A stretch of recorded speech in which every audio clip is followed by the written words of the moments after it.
Bien, normalmente esta conferencia tendría que el tema tendría que ser el pecado original, pero el pecado original desde un punto de vista apologético. Me parece que este año las conferencias están enfocadas desde un punto de vista apologético. El tema es que el pecado original, propiamente hablando, es un dogma de fe. Es un dogma de fe que no podría llegarse a demostrar de manera apodíctica, tajante, únicamente a través de la razón o a través de las consecuencias que vemos en el hombre actualmente y que hemos visto siempre en la historia, ¿no? El sufrimiento, las muertes, todo este estado de inclinación al mal que tiene nuestra naturaleza y que uno diría que no es normal que el hombre haya sido creado así. Pero es un dogma de fe. Sin embargo, aunque sea un dogma de fe, aunque lo conozcamos por la fe como exactamente igual que la creación, la creación es un dogma de fe. Hay conveniencias razonables, conveniencias que la razón encuentra para ver, digamos, la creación una vez que la creación ha sido revelada, pero dice Santo Tomás que la inteligencia alcanzaría de suyo a imaginar un mundo eterno. Sería razonable, sería concebible para la razón un mundo eterno. Es la revelación la que nos dice, no, el mundo ha empezado, lo ha creado Dios de la nada. Aquí también, entonces, vamos a ver que hay razones de conveniencia del pecado original, diremos, que nos muestran cómo es este dogma que nos enseña la Iglesia, que nos enseña la revelación, pues tiene muchas razones. La razón realmente ve que todo encaja con el pecado original, que nada encaja sin él, pero no lograría ella sola demostrar la existencia del pecado original. Ha hecho falta la revelación. Una vez que Dios ha revelado este dogma, entonces nos damos cuenta de que sí, de que es muy conveniente para la razón el aceptarlo, ¿no? Bien, ahí me parece que se podría enfocar de dos puntos de vista el pecado original, la conveniencia que la razón encuentra de esta verdad de fe. La primera, que es bastante fuerte, no es de creer que Dios, al producir las cosas y al producir al hombre como la criatura más elevada, la criatura sensible más elevada, la material más elevada, no es probable que no haya salido el hombre bueno de sus manos. Habiendo sido Dios el creador, nos damos cuenta, la razón encuentra, diríamos, motivos para pensar que la obra que salió de las manos de Dios tuvo que ser sumamente buena. Entonces, que el hombre salió de las manos de Dios sumamente bueno, y como el hombre es una criatura moral, es decir, que todos sus actos, todo el ejercicio de su libertad tenía que ser bueno en el momento en que salió de las manos de Dios. Si no, no se podría decir del hombre pues lo que se va diciendo en la creación, de que Dios crea el sol, la luna, las estrellas, y todo lo que va creando ve Dios que salió valde bonum, muy bueno. El hombre tuvo que salir muy bueno de las manos de Dios. Y nos damos cuenta de que esa bondad reclama condiciones que únicamente se van a encontrar en la doctrina católica. La razón misma no alcanzaría a deducir, en este caso, la justicia original, la falta de pecado original, pero sí, una vez que se está revelado que el hombre salió bueno de las manos de Dios, claro, realmente uno encuentra, la razón descansa perfectamente en esa verdad. O sea, no es de creer que el hombre haya salido de las manos de Dios caído, como lo encontramos hoy en día. Ese será, diríamos, explicaremos un poquito la justicia original, que es la antítesis del pecado original.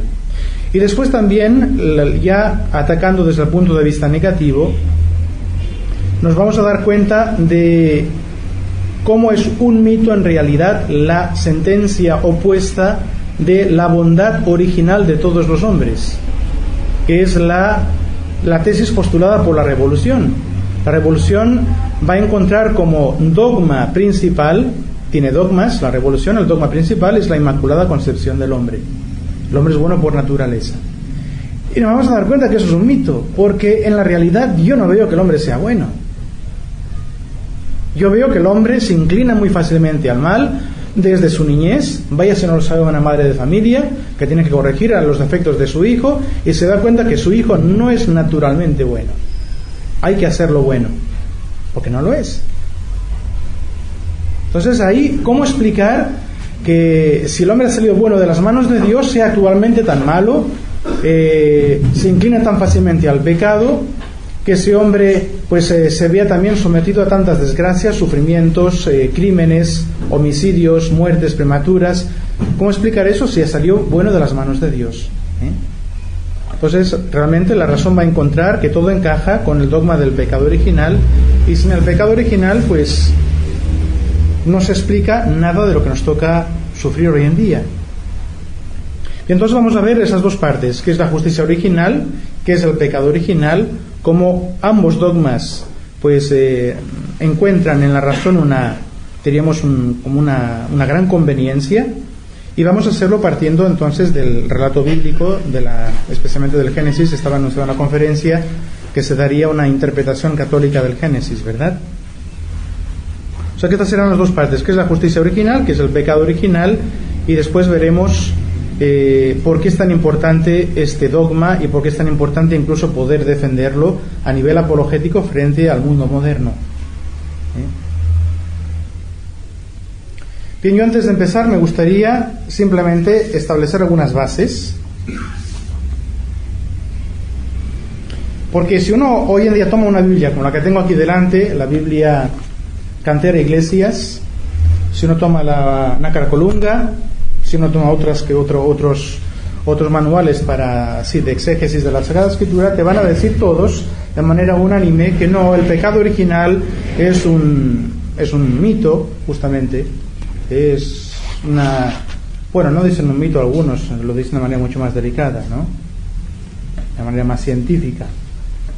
Por ejemplo, las notas de Bover Cantera, Nácar Colunga, el hablar del relato del pecado original. En este relato se trata de explicar el origen del mal físico y del mal moral y las soluciones de índole teológica. La dramatización literaria es muy viva. Dramatización literaria es una terminología que utilizan los modernos para decir la ficción. La ficción es muy viva y hay que ver en ella el diálogo de ideas teológicas, luego no de hechos ocurridos, de ideas teológicas. Es de fe el hecho de la caída de los primeros padres, pero el modo nos es desconocido. El agiógrafo trabaja aquí como sabio catequista que procura plastificar ideas teológicas adaptándolas a la mentalidad de sus inmediatos destinatarios. La serpiente, por ejemplo, es aquí un símbolo literario de la astucia, que encarna el principio del mal dentro de la escenificación del conjunto. Bien, así hablan todos. Y, no voy a citar al padre Cordero, que también lo explica en el librito Problemática de la Biblia. Para él todo esto es ropaje literario. En realidad sabemos que hubo una falta original, porque la fe nos lo enseña, pero cómo pasó, quién la cometió, no sabemos demasiado. Bueno, entonces, ¿qué nos manda sostener al respecto la Iglesia? Presentamos la base de la explicación. El 30 de junio de 1909, la Pontificia Comisión Bíblica contesta a algunas dudas que se habían emitido sobre la historicidad de los primeros capítulos del Génesis, especialmente los 3 primeros. Y dice, la duda primera, se pregunta, ¿se apoyan en sólido fundamento los sistemas exegéticos que se han escogitado y con apariencia de ciencia propugnado para excluir el sentido literal de los 3 primeros capítulos del libro del Génesis? ¿Tienen algún fundamento sólido? Respuesta, negativamente. No hay ningún fundamento para negar el sentido literal de estos 3 primeros capítulos. Duda segunda. Si no obstante el carácter y forma histórica del libro del Génesis, el peculiar nexo de los 3 primeros capítulos entre sí y con los capítulos siguientes, el múltiple testimonio de las Sagradas Escrituras, tanto del Antiguo como del Nuevo Testamento, el sentir casi unánime de los santos padres y el sentido tradicional que, transmitido ya por el pueblo de Israel, ha mantenido siempre la Iglesia. Si a pesar de todo eso, se puede enseñar que los 3 primeros capítulos del Génesis contienen no narraciones de cosas realmente sucedidas, es decir, que respondan a la realidad objetiva y a la verdad histórica, sino fábulas tomadas de mitologías y cosmogonías de los pueblos antiguos, acomodadas por el autor sagrado a la doctrina monoteísta, una vez expurgadas de todo error de politeísmo, o bien alegorías y símbolos destituidos de fundamento de realidad objetiva, con apariencia de historia, propuestos para inculcar verdades religiosas y filosóficas, que es lo que me dice la nota de Nacarcolunga, o en fin leyendas, en parte históricas, en parte ficticias, literalmente compuestas para instrucción y edificación de las almas. Si se puede, contra todas esas pruebas de la tradición, decir que es entonces que es fábula o mitología o alegoría o símbolo o leyenda. Negativamente, no se puede. No se puede. Tercera duda: si se puede especialmente poner en duda el sentido literal histórico donde se trata de hechos narrados en estos capítulos que tocan a los fundamentos de la religión católica, como son, entre otros, y va a citar 9: la creación de todas las cosas hechas por Dios al principio del tiempo. Segundo, la peculiar creación del hombre. Tercero, la formación de la primera mujer a partir del primer hombre. Cuarto, la unidad del linaje humano. Quinto, la felicidad original de los primeros padres en el estado de justicia, integridad e inmortalidad. Sexto, el mandamiento impuesto por Dios al hombre para probar su obediencia. Séptimo, la transgresión por persuasión del diablo bajo especie de serpiente del mandamiento divino. Octavo, la pérdida por nuestros primeros padres del primitivo estado de inocencia.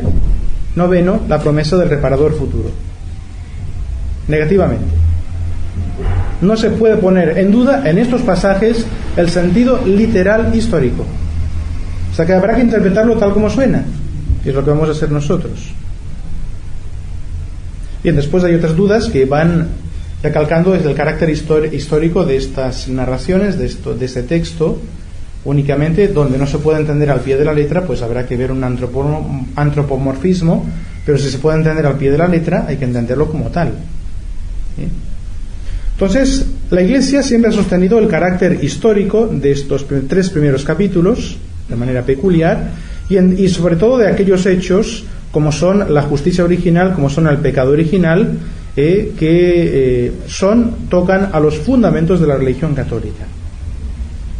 Entonces empecemos por ver la conveniencia de la armonía que debe haber entre las diferentes partes del hombre. Como les decía, no es de creer que habiendo salido todas las cosas buenas de las manos de Dios, haya salido dañada, haya salido tarada la obra principal que tenía Dios en vista, que era el hombre. Porque todo lo que Dios crea, la tierra, los cielos, todo lo que va creando en los días de la creación y que sale muy bueno de las manos de Dios, entonces las aguas, los continentes, las plantas, los astros, los animales, todo sale muy bueno, pero todo eso se ordena al hombre como a su rey, como al rey de la creación.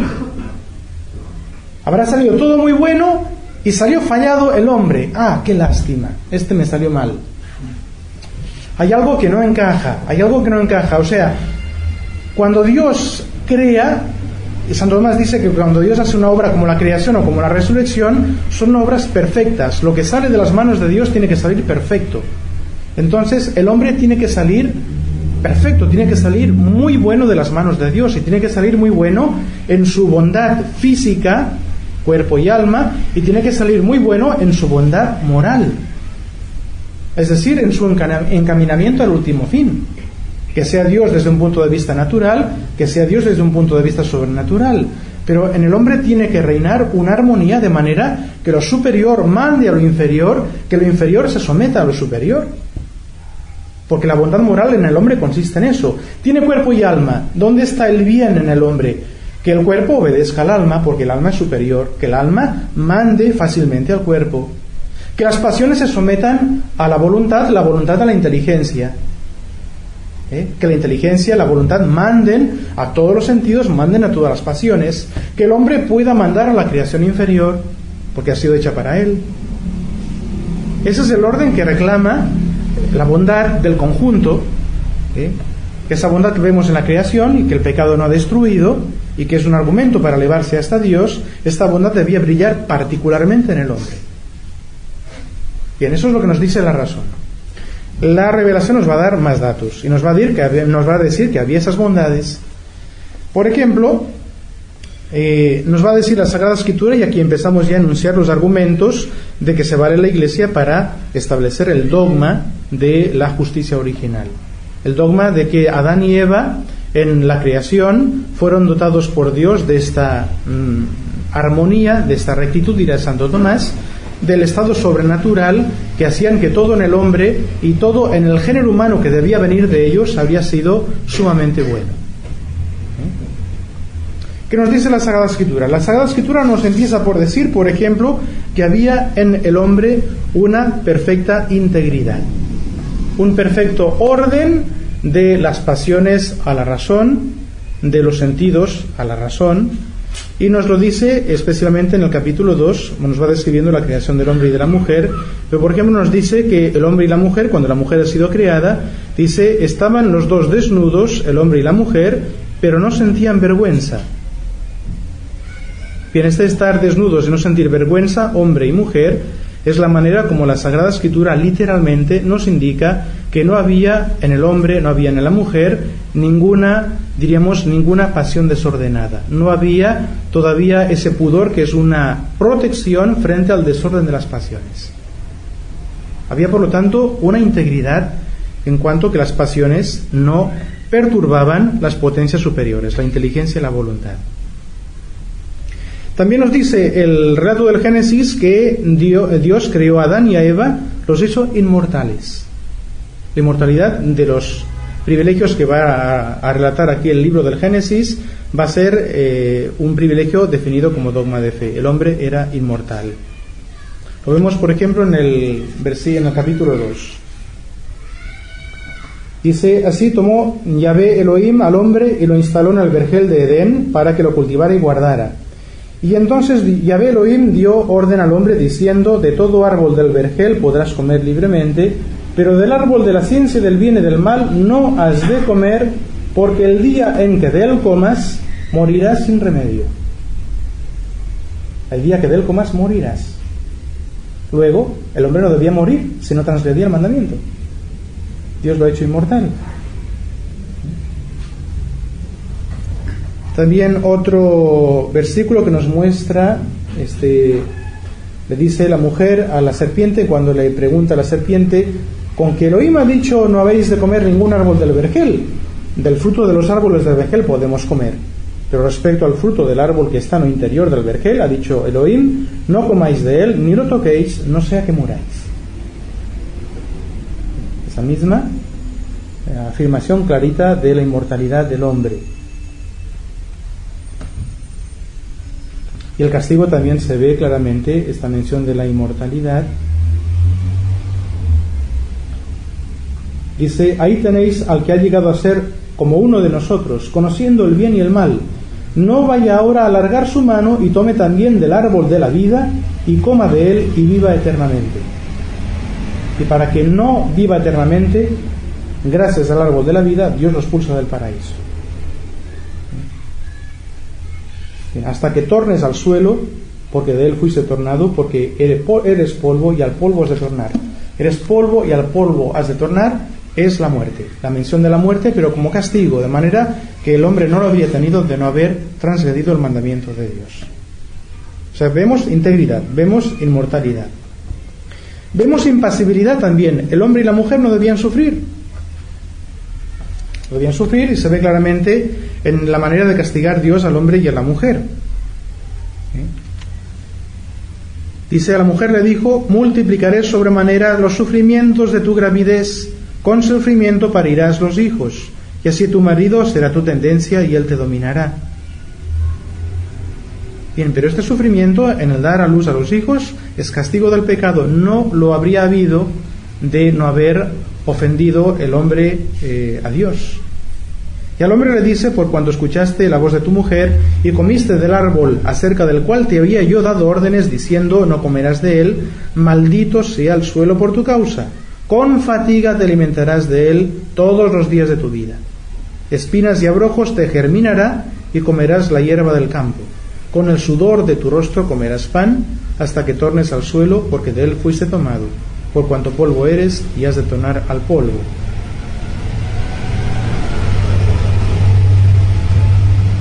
Pues ahí la condición sufrida, pasible, que adquiere el hombre después del pecado, señal de que no la tenía antes.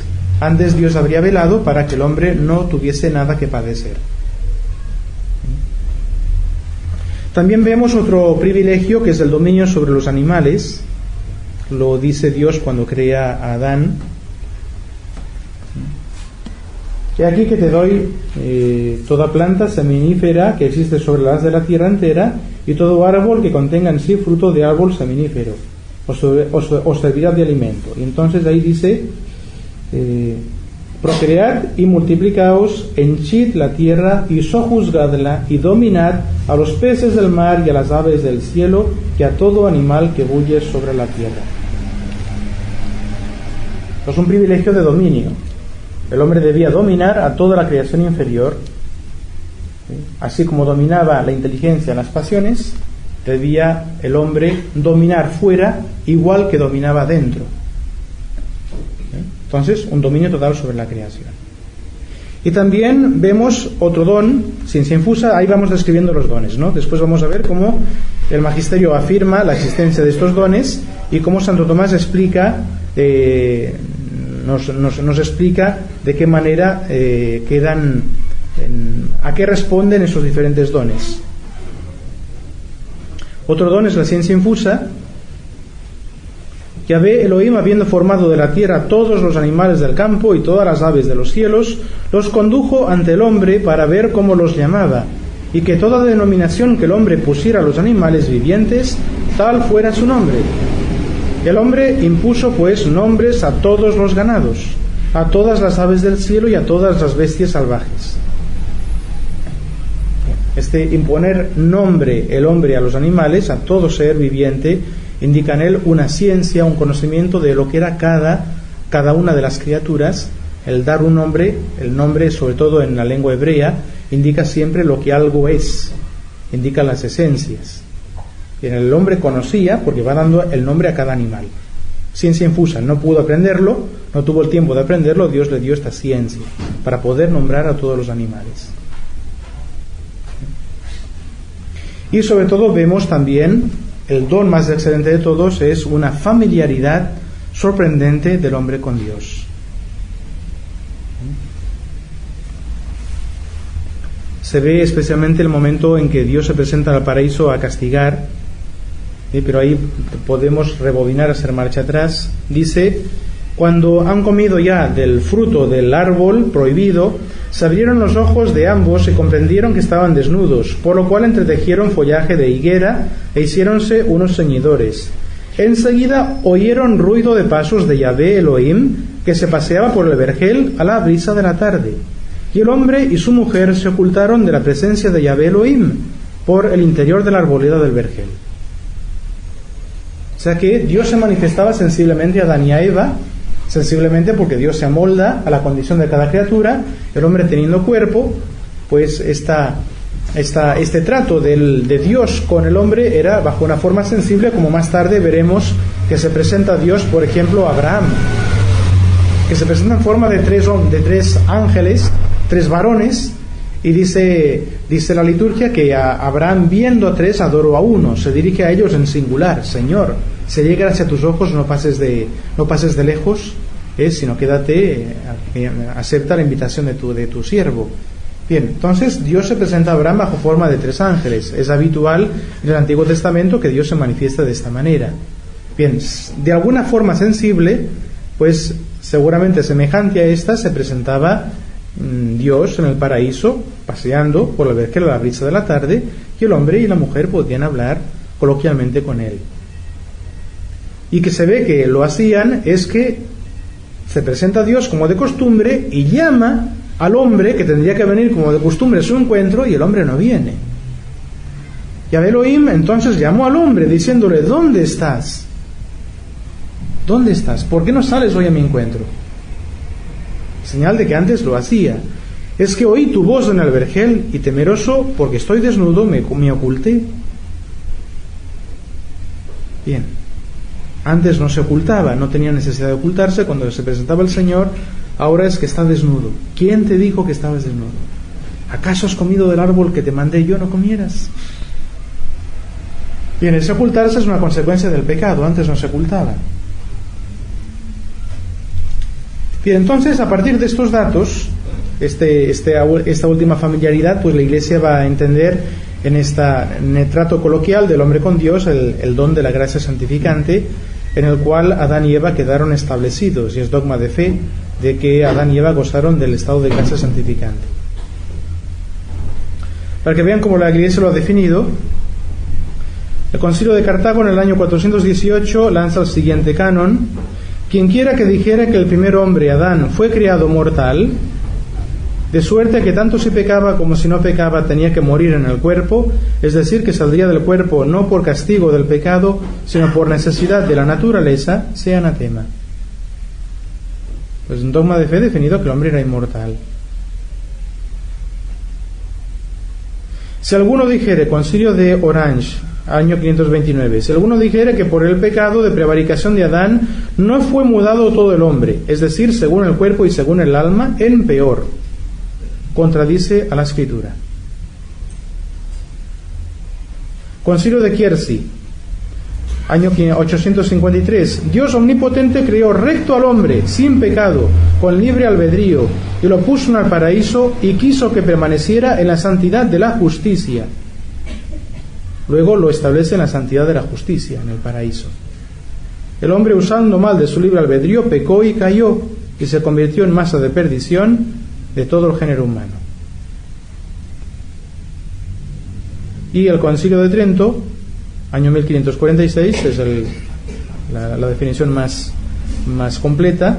Si alguno no confiesa que el primer hombre, Adán, al transgredir el mandamiento de Dios en el paraíso, perdió inmediatamente la santidad y la justicia en que había sido constituido, incurrió por la ofensa de esta prevaricación en la ira y en la indignación de Dios, y por lo tanto en la muerte con que Dios le había antes amenazado, y que toda la persona de Adán por aquella ofensa de prevaricación fue mudada en peor, según el cuerpo y según el alma, sea anatema. Y también dice, si alguno afirma que la prevaricación de Adán le dañó a él solo y no a toda su descendencia, que la justicia y santidad recibida de Dios la perdió solo para sí y no también para nosotros, sea anatema.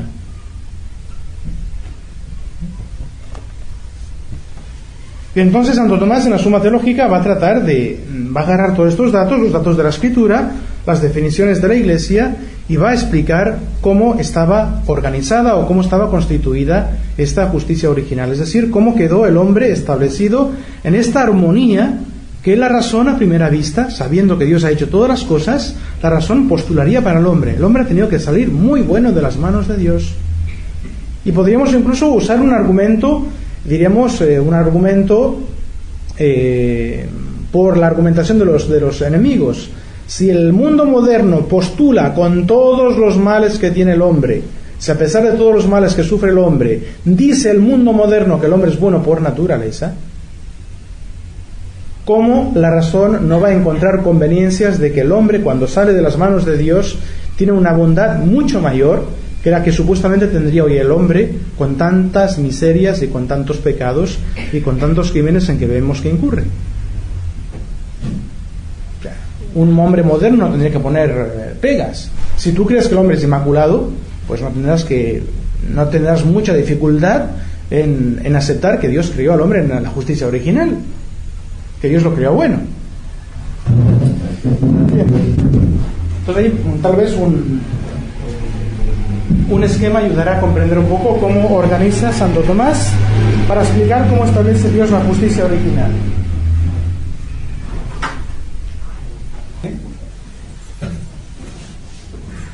Es que visualiza bastante bien para entender y ver la oposición justicia original, pecado original.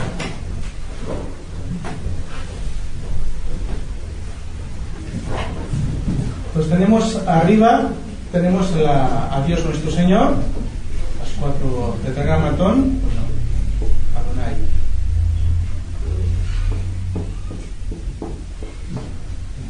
Tenemos después al hombre,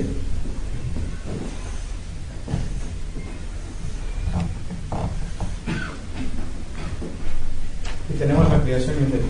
Entonces Santo Tomás, cuando tenga que explicar el orden que existe, Santo Tomás va a tomar un texto del Eclesiástico que que es el texto que ha citado el Concilio de Kiersey: Deus fecit hominem rectum. Dios hizo al hombre recto. Dios lo estableció en un estado de rectitud natural y rectitud sobrenatural. Y entonces Santo Tomás dirá que eso era la justicia original. La justicia original era un estado de rectitud. Y esta rectitud tenía dos elementos: un elemento a modo de alma, que era el elemento más importante, y un elemento a modo de cuerpo. Uno era el elemento formal, otro era como el elemento material de esta rectitud. ¿Qué es el elemento más importante de esta rectitud? Es que el hombre se sometía a Dios por la gracia, el don de la gracia. La gracia santificante.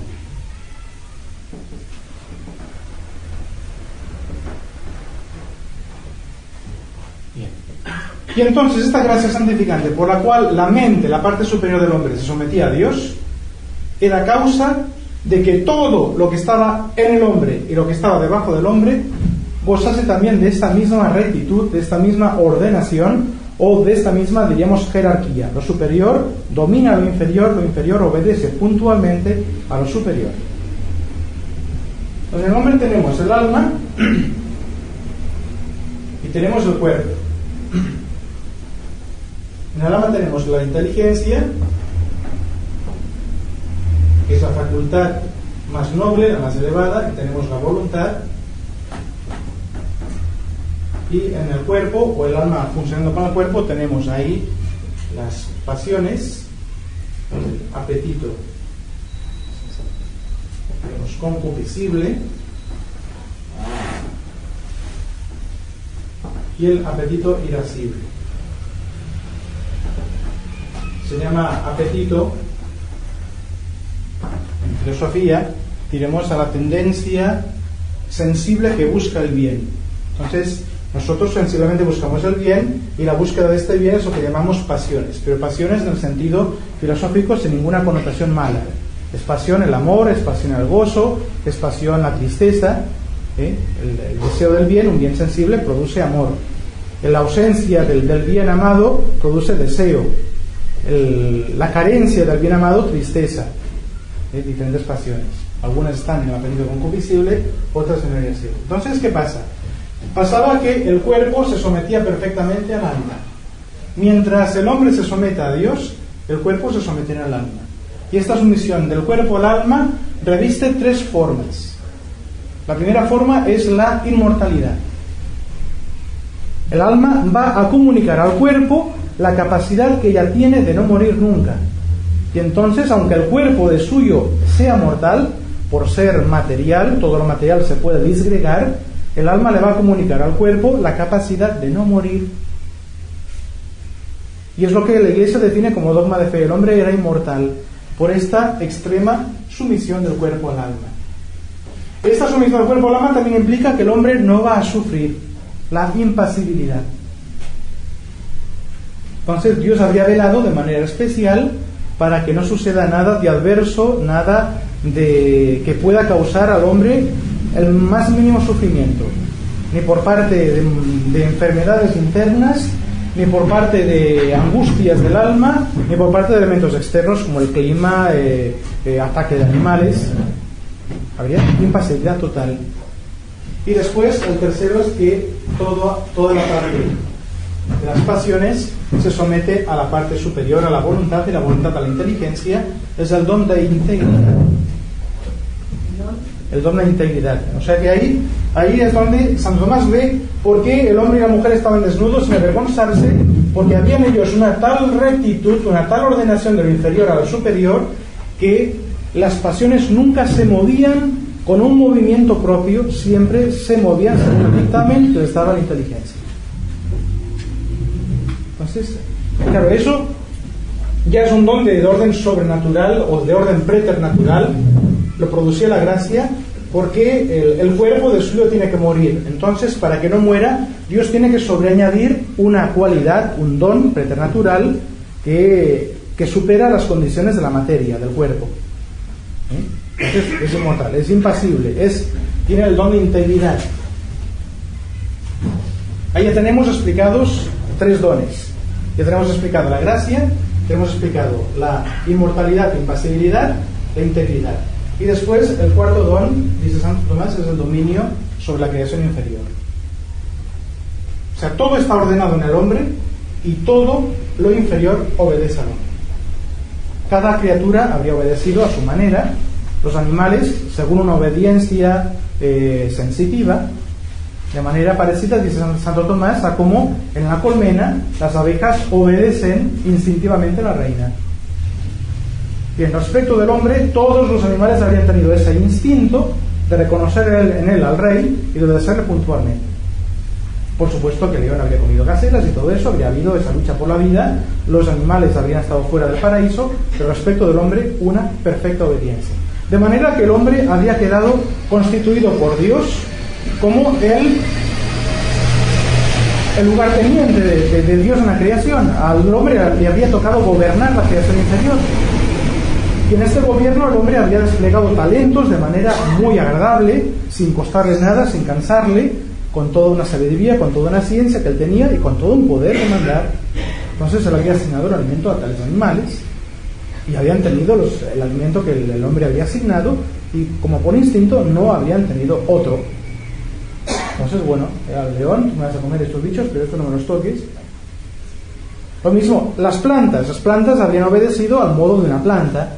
No crece, eso no lo puede hacer una planta. Pero el hombre habría plantado y habría siempre producido el 100%. Nunca había tenido una plaga que le eche a perder la cosecha. Bueno, al modo como puede obedecer una planta. ¿Sí? Entonces, toda la creación habría sido sometida al hombre.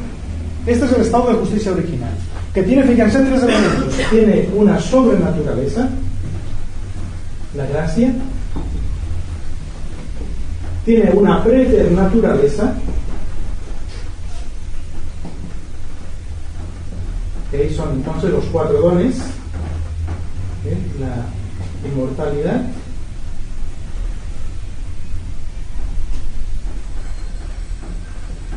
que es dogma de fe, la impasibilidad, esta todavía no ha definido el magisterio, pero la integridad, que era el don más precioso, la integridad, y el don de dominio. Y el hombre, esto habría sido don común a todos los hombres. Esto lo tenía que transmitir Adán juntamente con la naturaleza. Y después tenemos la naturaleza misma, compuesta de cuerpo y alma. Naturaleza perfecta en el cuerpo y en el alma. Pero están los 3 dones, una sobrenaturaleza, una preternaturaleza, una naturaleza. Y están ordenados de manera que hay una perfecta rectitud. Dios hizo recto al hombre. Dice el libro del Eclesiástico. Eclesiástico, capítulo 7, me parece, versículo 30. O Eclesiastés. Fíjense que aquí se comprende que no podía en el hombre, en el estado de justicia original, haber ningún pecado venial. Porque todo pecado venial siempre se sitúa al nivel de las pasiones que no obedecen puntualmente a la razón. Era imposible que una pasión se revelara mientras el hombre mantuviera la sumisión a Dios por la gracia. Porque esta sumisión era causa de todas las demás. Si esta está, están todas las demás. Era imposible que los animales se rebelaran contra el hombre. Imposible. Y esto es realmente, fíjense cómo aquí estamos en presencia, muy bien explicado por Santo Tomás, pero Santo Tomás ha tenido en cuenta todos los datos que encontramos en el relato del Génesis, cómo vemos brillar esa armonía que nosotros sabemos que tenía que existir en el hombre cuando fue creado. Esa armonía y esa bondad, de manera que el hombre, pues, se manejaba en sus facultades de manera libre, pero en esa manera libre de manejarse, pues apuntaba únicamente al bien, únicamente a la verdad, únicamente a los actos virtuosos y nunca a un acto pecaminoso. Podía pecar, vamos a ver qué pecó, pero ya vamos a ponerle condiciones a ese pecado. Ese pecado no podía estar aquí, tenía que estar a este nivel. Y mientras él no corta con Dios, todo eso está ordenado dentro de él y todo está ordenado fuera de él. Y Santo Tomás, Dios, en una objeción que me pusieron, ¿sabía o no sabía que el hombre iba a desobedecer? sabía. ¿Y cómo se explica eso? Se lo preguntaremos a Dios el día del juicio, que Él nos lo va a mostrar. Claro, Dios sabía, pero saberlo Dios no quiere decir que Dios haya sido el culpable del pecado original. O sea, Dios lo sabe todo, porque Él conoce, lo tiene todo presente, todos los tiempos, incluso futuros, para Él son presentes. Él sabía, pero esta ciencia de Dios no es la causa del pecado del hombre. ¿Y por qué lo creó si sabía de Dios que iba el hombre a pecar y que iba a apartarse del plan que Él establece? Porque Dios había previsto remediarlo de manera más maravillosa. O sea, Dios no habría permitido el pecado original si no pudiera sacar de ese mal un bien mayor. Ahora, ¿cómo la encarnación es un bien mayor? No deja de ser un misterio. Dios nos promete que nos lo dará a ver, nos lo dará a conocer. Entendemos ya que la persona de nuestro Señor, el Verbo encarnado entre nosotros, es un don mucho mayor que la justicia original. Pero claro, para nosotros, pero tantas almas que se condenan. Es un misterio profundo. Pero igualmente la condición de el amor es expansivo, así que el mismo amor de Dios iba a llevar a crear al hombre. O sea, no necesariamente, porque la creación es un acto totalmente libre. Dios podría no haber creado. O sea, Dios es caridad. La caridad es expansiva, es comunicativa del bien que posee. Pero no hay que olvidar que esta comunicación necesaria se da en las personas divinas. Es la Trinidad. O sea, el Padre se quiere dar infinitamente y se da infinitamente a su Hijo. Y de ahí viene la persona del Hijo por vía de conocimiento. El Padre y el Hijo se aman y se quieren dar mutuamente el uno al otro, y esa donación mutua es del Espíritu Santo. Y en las personas trinitarias hay una donación infinita, y en esa donación Dios ya queda contento y queda realizada la caridad, porque ya es entre tres. La caridad no se puede tener uno solo, hacen falta dos, pero es que en Dios hay tres personas. Y entonces esta expansión de Dios dentro de sí es necesaria. Dios es necesariamente trino. Ahora, una donación de Dios fuera de sí mismo ya es algo libre, que es también para nosotros un misterio. Dios se quiere comunicar fuera de Él. ¿Cómo se va a comunicar si no existe nada? Me lo invento. Pues me lo invento. Bueno, pues Dios se tiene que inventar una criatura para comunicarse. Pero ¿cómo se va a dar si no existe nada fuera de Él? Él solo existe. ¿Y por qué quiso crearnos? Bueno, es un misterio. El caso es que estamos aquí. Nos ha creado. Pero claro, la creación es un acto totalmente libre de parte de Dios. Dios no estaba necesitado, y es un dogma de fe que nos definió también Vaticano I contra todas estas sentencias que postulaban que el mundo es justamente una necesidad de la parte de Dios y que el mundo viene como a perfeccionar la esencia divina. Viene a ser como una obra en la cual, así como el artífice encuentra su perfección en la obra que él realiza, Dios encuentra una perfección que no tenía en el mundo que crea. El acto de la creación es perfectamente libre. Dios podría no haber creado. Y nosotros podríamos no haber existido. Nosotros, nuestra dignidad humana, sí, nosotros podríamos no haber existido.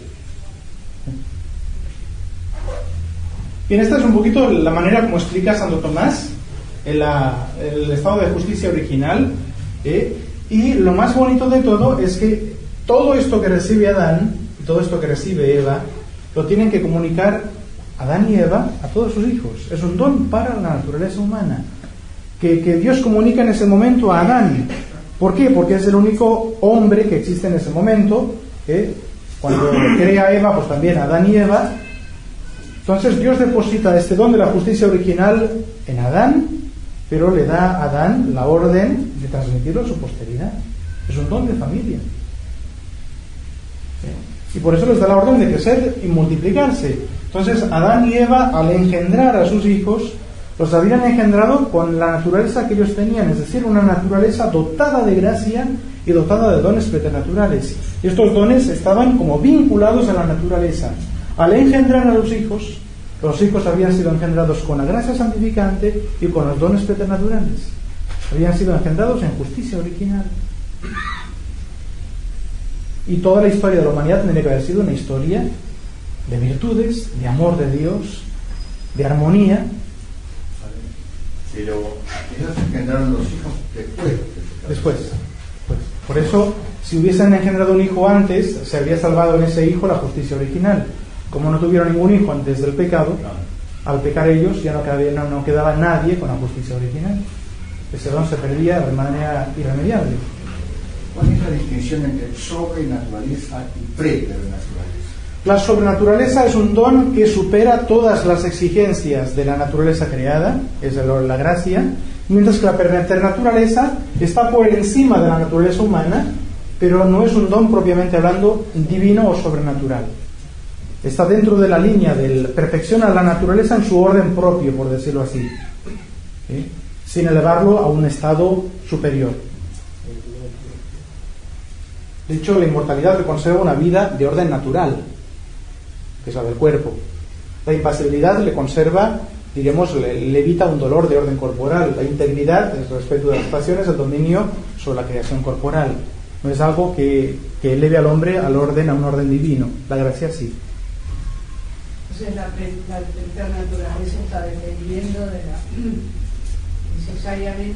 Totalmente. Diríamos, según Santo Tomás, la sobrenaturaleza o la gracia es el elemento principal de la justicia original, el elemento formal, y la preternaturaleza, o digamos de otra manera, el orden que esa posesión de la gracia causa en el hombre y en toda la creación, es como el elemento material de la justicia original. Es una gracia que produce en toda la creación un orden perfecto, una rectitud perfecta. Pero es lo que se pierde con el pecado original. Y eso vamos a ver lo que es lo que se pierde con el pecado Por eso original. la creación está como con dolores de padre. Exactamente.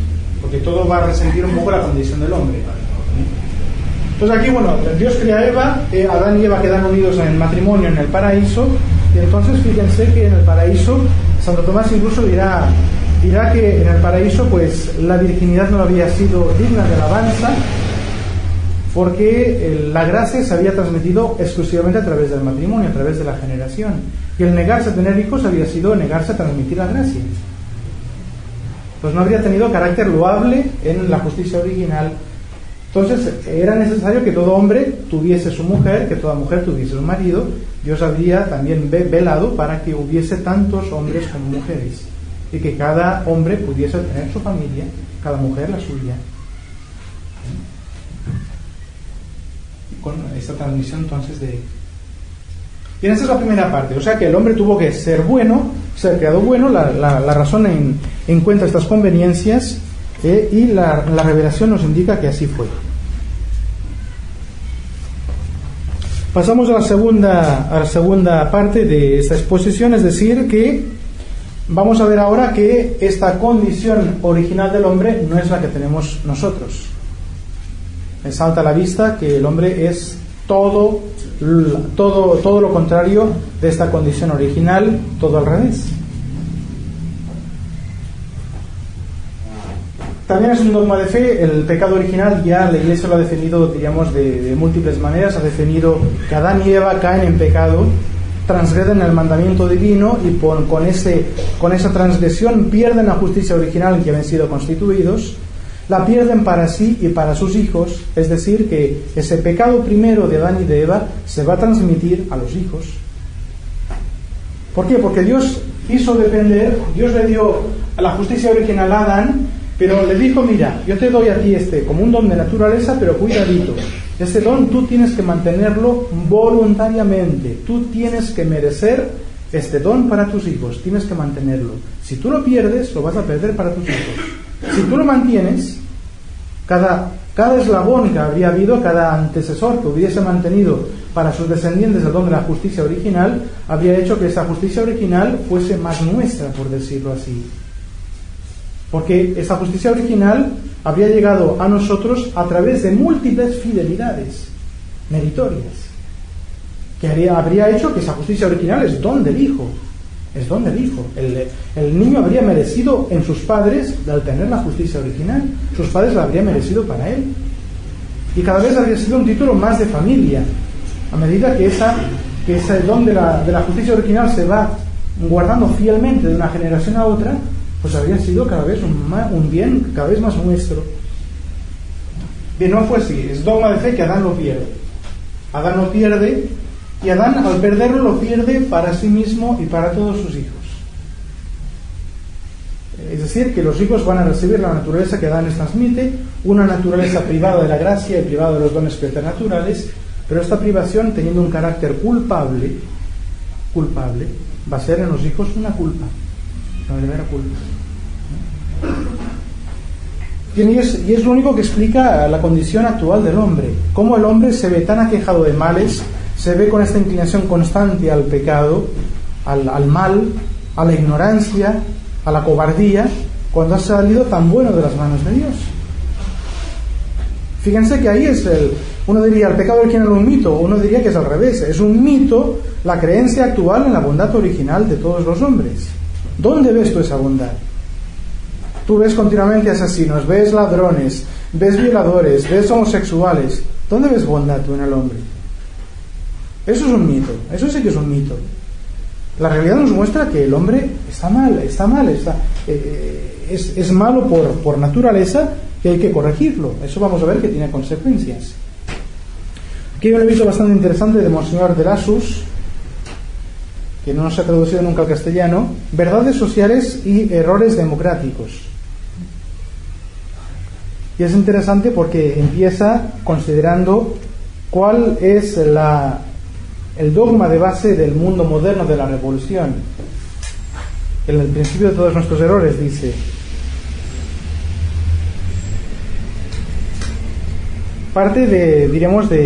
explica Monseñor de Lassus cómo la definición de la Inmaculada Concepción de María por parte de Pío IX fue un golpe muy fuerte contra el espíritu del mundo moderno, contra el espíritu de la revolución. Porque al declarar dogmáticamente Pío IX que hay una persona que es inmaculada en su concepción, está declarando ese dogma que todos los demás están en pecado original. Y el enemigo acusó, diríamos, la definición dogmática, diríamos, él tuvo el acuso de recibo de que realmente combatieron a fondo esa declaración de Pío IX. Dice, la existencia, la proclamación del privilegio de que goza María en su concepción afirmó la existencia en cada uno de nosotros del pecado original. El conocimiento el desconocimiento o la negación de este hecho es el error capital de nuestros tiempos. Este error fue lanzado en el mundo hace 1 siglo y medio por Juan Jacobo Rousseau. De este error nacieron todas las ideas revolucionarias y la revolución misma. El hombre nace bueno, la sociedad lo deprava, dijo el evangelista de los tiempos modernos. Si la sociedad es un aglomerado de hombres, ¿cómo pueden ser varios hombres buenos unidos ser malos? Una incoherencia. El hombre nace bueno, por lo tanto debe tener libertades, porque no puede producir sino el bien. Todas las aspiraciones del hombre son buenas. Todos los hombres son igualmente buenos, por lo tanto deben ser todos iguales en derecho. La sociedad deprava al hombre, por lo tanto hay que destruir toda sociedad, causa del mal de que sufre el hombre, toda autoridad. ¿Sí? Son ideas bien lógicas.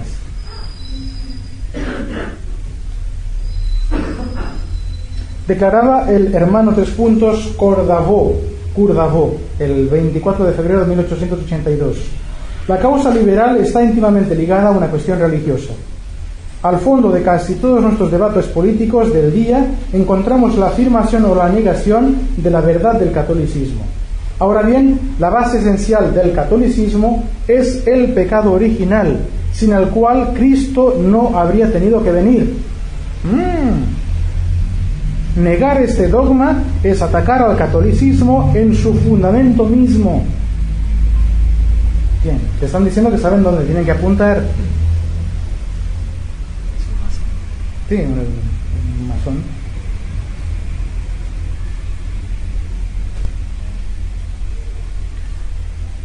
Entonces, capítulo 2 lo dedica a la existencia del pecado original. Leplé, que era un investigador del siglo XIX, se dedica a investigar toda Europa, las costumbres sociales, los trabajadores, hace todo un estudio, diríamos, de la condición del obrero en toda Europa, en diferentes países, y este estudio lo va llevando poco a poco a reconocer en todas las latitudes, en todas las culturas, las mismas miserias, mismas desviaciones, y poco a poco el EP se va convirtiendo, diríamos, como al dogma católico. Claro, es que yo he observado en todas partes la existencia del pecado original, lo que afirma la Iglesia Católica. Está bastante muy interesante realmente los capítulos introductorios de esta obrita. Capítulo 3: la creencia en la verdad, en la bondad nativa del hombre, causa de toda nuestra decadencia. Dice: cuando se acepta la perfección original como un hecho, a pesar de la evidencia y de la razón, la lógica hace derivar de este error, como de una fuente impura, varios falsos dogmas de los que salen las calamidades desencadenadas por la Revolución Francesa y el rebajamiento actual de nuestra patria. En efecto, si los individuos nacen en estado de perfección, se cometería un atentado contra el orden natural al restringir su libertad. Se violaría la justicia tolerando la inegalidad, la desigualdad de las condiciones, y en donde estuviesen estos dos abusos consagrados por las instituciones sociales, los hombres de corazón deberían rebelarse contra ellas y destruirlas. O sea, libertad, igualdad y derecho total a la rebeldía, que es lo que vemos hoy en día. Bueno, entonces de ahí el Monseñor de la Sus toma pie para empezar a hablar ya los sofismos de la democracia, y bueno, de ahí verdades sociales, errores democráticos. Pero no sé, aquí ahí vemos claramente cómo hay un mal, el pecado original. Entonces les digo, la Iglesia ha definido la existencia del pecado original en Adán y en Eva, ha definido la existencia del pecado original en nosotros, es decir, el pecado original originante, el pecado original originado, en la cabeza de la humanidad, Adán y Eva, en nosotros. Y también ha definido que esa transmisión del pecado original se realiza por la generación. Es, diríamos, el conducto con que se traduce la naturaleza, ese mismo conducto es el que transmite el pecado original. ¿En qué consiste ese pecado original? Es lo que nos toca ver ahora.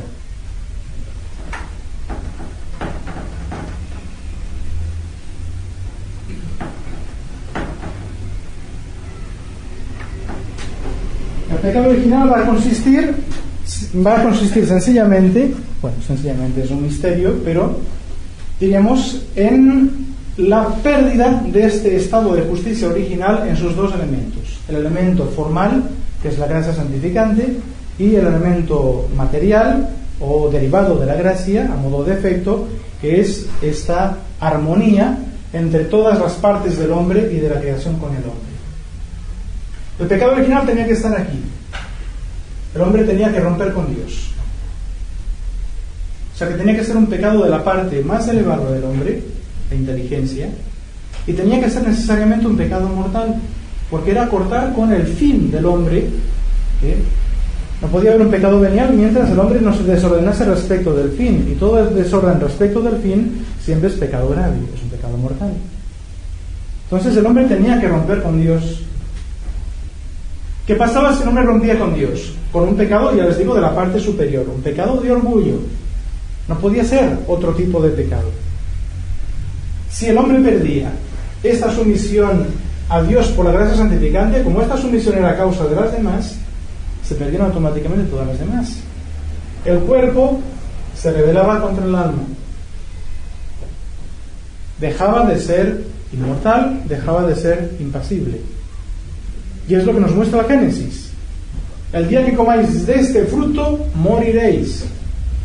Eva comió del fruto y se debió decir: yo he comido del fruto y no he muerto. Y va y le presenta el fruto a Adán. Claro, ella pensaba tal vez que caería muerta de repente. No, nuestro Señor lo que quería decirles: el día que comáis seréis mortales, perderéis la inmortalidad. ¿Sí? Y con ese engaño, pues él ya engaña.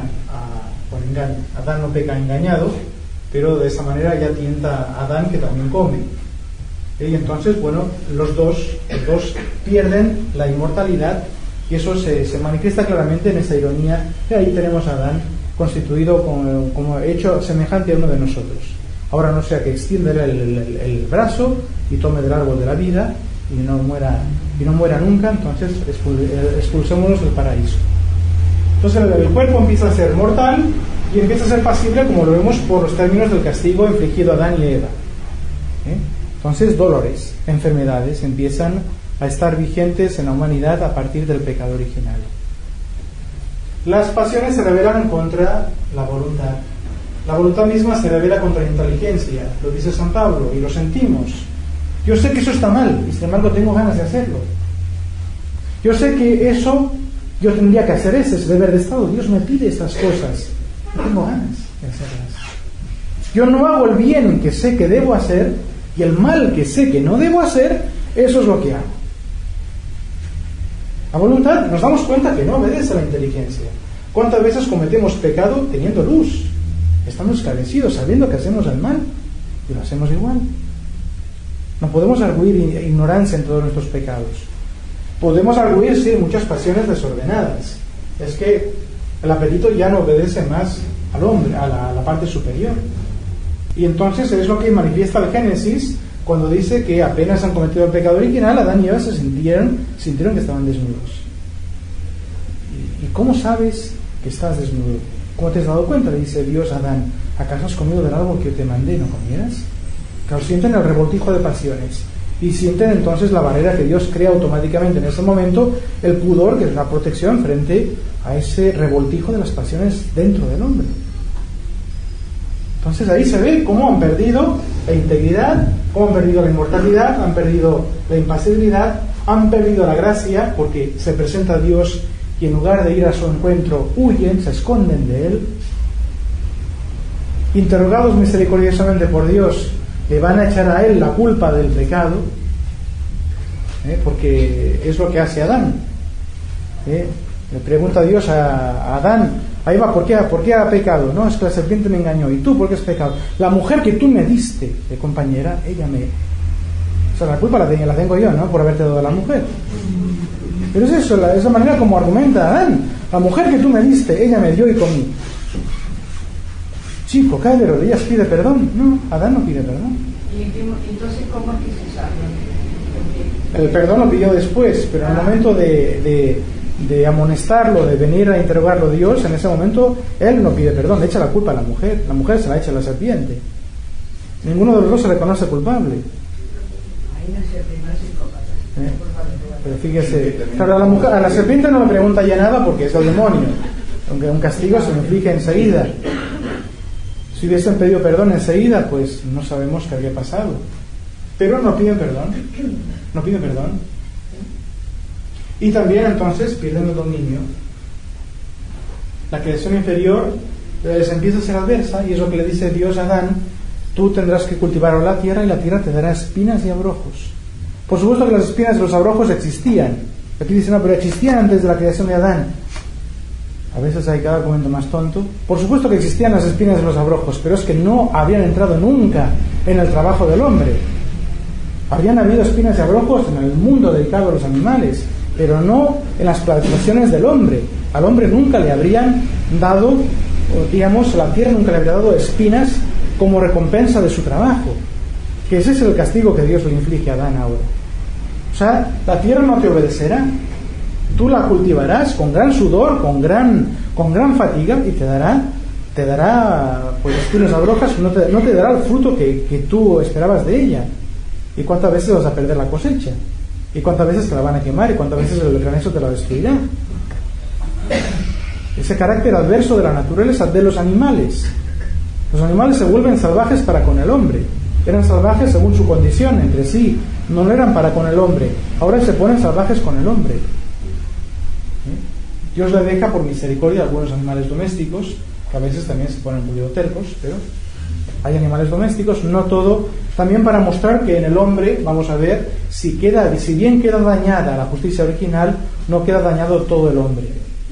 El hombre no queda intrínsecamente dañado como el ser Lutero, en una especie de teología de la desesperación. O sea, el hombre incluso cuando hace el bien peca, porque para Lutero el hombre quedó intrínsecamente dañado, echado a perder. El hombre ya no puede hacer ningún bien. Entonces la creación se le revela y empieza a serle adversa al hombre. De manera que lo que hay fuera del hombre viene a ser un reflejo de lo que hay dentro. El hombre no puede hacer bien, o eso es lo que dice Lutero? Eso es lo que dice Lutero, que el hombre incluso cuando hace el bien peca. Porque para Lutero la gracia que perdió Adán formaba parte de la naturaleza humana. Al perder la gracia, pierde un elemento, diríamos, intrínseco de la naturaleza humana. Esa naturaleza queda intrínsecamente dañada para hacer el bien. El hombre nunca más podrá hacer el bien. En su totalidad. ¿Eh? En su totalidad no podría ser. Claro, pero es que él lo decía así. Lutero era bastante expresivo en sus afirmaciones. Él decía, yo no puedo ver a una mujer y no desearla. El gran y religioso Lutero. O sea, Dios me manda cosas imposibles. Dios, al darme los 10 mandamientos, me manda cosas que yo no puedo hacer. El hombre no puede observar los mandamientos. Ha quedado dañado. Veremos que no del todo. Entonces aquí vamos a ver también un doble elemento. Va a haber un elemento, o sea, ¿en qué consiste el pecado original? Un elemento formal, como la justicia, el estado de pecado. El elemento formal va a ser la privación de la gracia. O sea que desde el pecado original todos los niños nacen privados de la gracia. Pero como esta gracia era la que provocaba en el hombre todo el orden interno y externo, al carecer de la gracia, esta privación de la gracia va a dejar profundamente desordenada la naturaleza. Y este es el elemento como material del pecado original.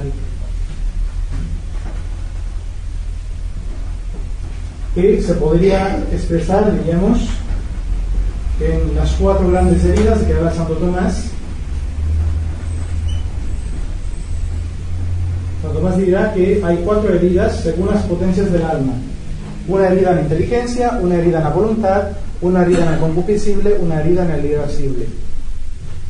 Es decir, que estas 4 facultades del hombre, que son las facultades de que el hombre se vale para su obrar humano, su obrar libre, estas 4 facultades quedan dañadas, quedan heridas. La inteligencia todavía puede conocer la verdad. Lutero decía que no. La voluntad todavía puede amar el bien. Lutero decía que no. Pero le va a costar. Las 4 facultades se ven privadas del orden a su objeto propio. La inteligencia, que está ordenada a la verdad, va a tener la herida de ignorancia. Ignorancia de verdades de orden natural y ignorancia de verdades de orden sobrenatural. En Adán, por ejemplo, que guarda la ciencia infusa, porque ese privilegio era estrictamente personal, guarda la ciencia infusa, pero esta ciencia infusa pues va a sentirse, va a verse disminuida en cuanto que la inteligencia de Adán queda entenebrecida. No pierde los conocimientos sobrenaturales, pero ya no tiene de ellos la misma penetración que tenía antes. Ya no logra contemplar las verdades divinas con la misma facilidad con que las contemplaba antes. Eso lo pierde, le queda borrosa esa inteligencia. Padre, una pregunta.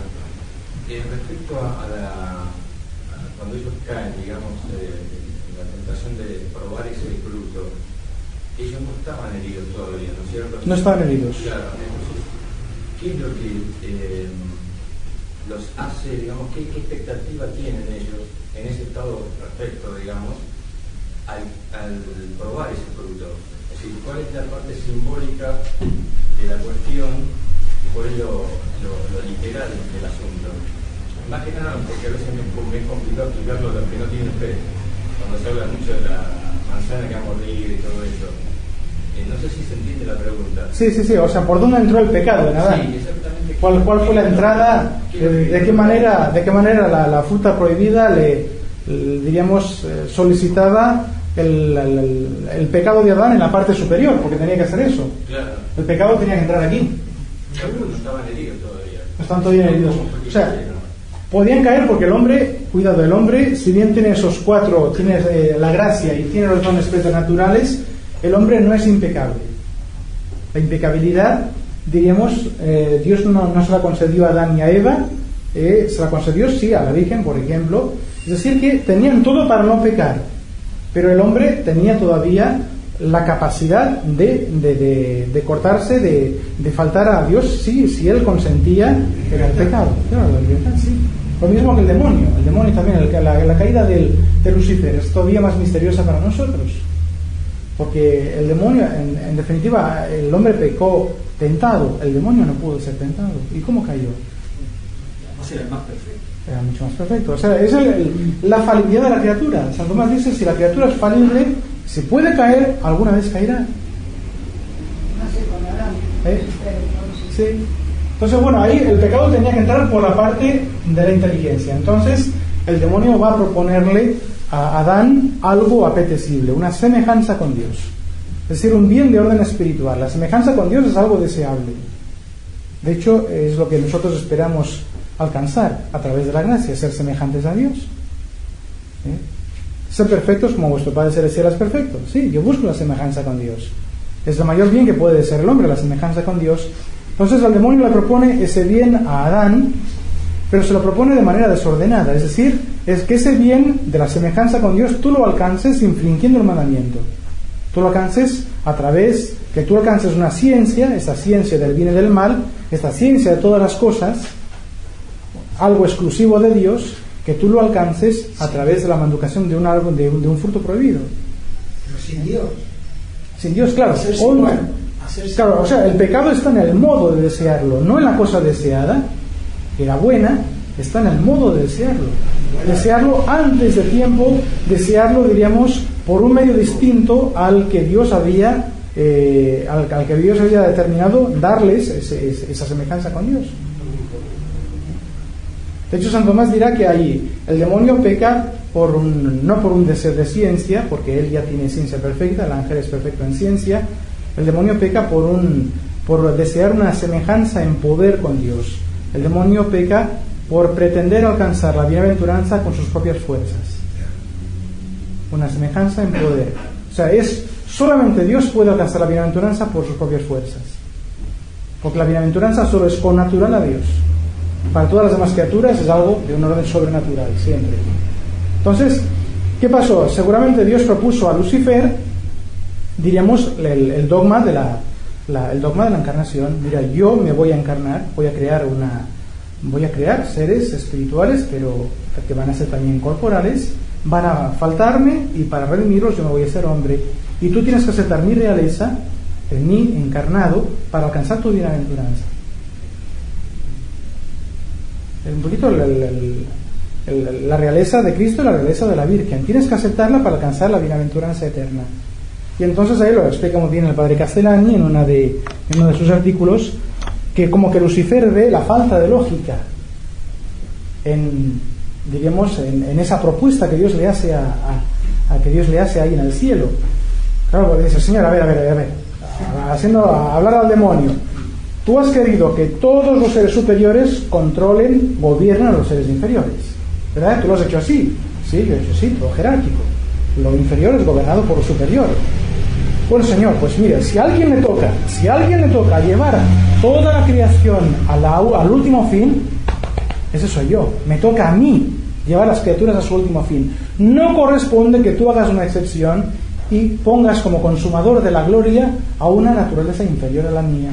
No corresponde, no es lógico, no encaja. Yo doy mis bienes como quiero. Y yo me voy a ser hombre, no me voy a ser ángel, me voy a ser hombre y me tendrás que adorar. Ah, entonces no. Yo con estas condiciones no quiero la bienaventuranza. La alcanzaré yo solo, con mis solas fuerzas, sin tener necesidad de un rey que me es inferior. O alcanzaré otra bienaventuranza, la que puedo lograr yo a través de mi conocimiento, a través de mi ciencia, a través de mi poder como ángel. De las dos maneras dice Santo Tomás que pudo pecar Lucifer, sea contentándose con una bienaventuranza que él lograba alcanzar, sea aceptándola de Dios, pero pretendiendo alcanzarla por sus propios medios. Ese es el pecado de Lucifer, pecado de orgullo. Bien, se da cuenta Lucifer que el hombre no es perfecto en ciencia, entonces a él le va a proponer, diremos como anzuelo, una ciencia que no tiene. Se da cuenta que el hombre conoce gradualmente, que no lo conoce todo de golpe, entonces no es perfecto en ciencia. seréis como Dios, conocedores del bien y del mal. Entonces el hombre peca por desear una semejanza con Dios, una semejanza desordenada, el modo es desordenado, es un pecado de orgullo, pero una semejanza en ciencia, porque el hombre no tenía esta semejanza en ciencia, no lo sabía todo. Particularmente, pues el hombre no tenía en su poder el decidir por su cuenta lo que está bien y lo que está mal. Ese es el atributo de Dios. El hombre no sabía cuáles eran los males que le amenazaban en el futuro. El hombre quiso ser providencia de sí mismo. ¿Qué me pasará el día de mañana? Y entonces apetece esa ciencia.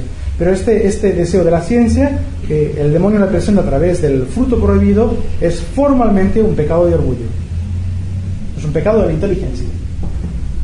Claro, por eso yo tenía entendido que Santo Tomás dice muy claramente que lo que quieren los primeros padres es usurpar el poder de Dios de determinar por sí mismo lo que está bien y lo que está mal. Sí, que es el pecado moderno de la democracia. O sea, el demonio, cuando tiene pista libre, vuelve a proponer, pero muy amplificada, la misma tentación. Y es la democracia. Por eso realmente la democracia es un mito total, pero es la gran trampa, la gran ilusión con la que el demonio engaña al mundo moderno. O sea, ya no se tiene en cuenta la ley divina. Tú mismo decidirás el bien que vas a hacer y el mal que vas a evitar. Tú mismo dirás lo que está bien y lo que está mal. Tú mismo dirás que el aborto está bien porque lo hemos votado. Y tú mismo dirás que el matrimonio entre hombre y mujer está mal. Estamos locos. Pero el hombre se está arrogando esos derechos.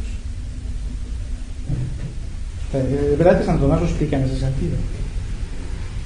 Bueno, entonces va a haber una privación de la gracia y cuatro heridas. La inteligencia va a quedar afectada de ignorancia, una ignorancia que dirá Monseñor Lefebvre, la ignorancia es la herida más terrible, no es la más sentida, pero es la más terrible, porque es la que hace que el hombre ya no sabe ni de dónde viene ni a dónde va. Es como un barco sin brújula. Y fíjense cómo la ignorancia ha calado hondo en la historia de la humanidad. Qué rápido, por ejemplo, los hombres caen en la idolatría, que es, diríamos, la peor degradación de la inteligencia humana, adorar como Dios a cosas creadas.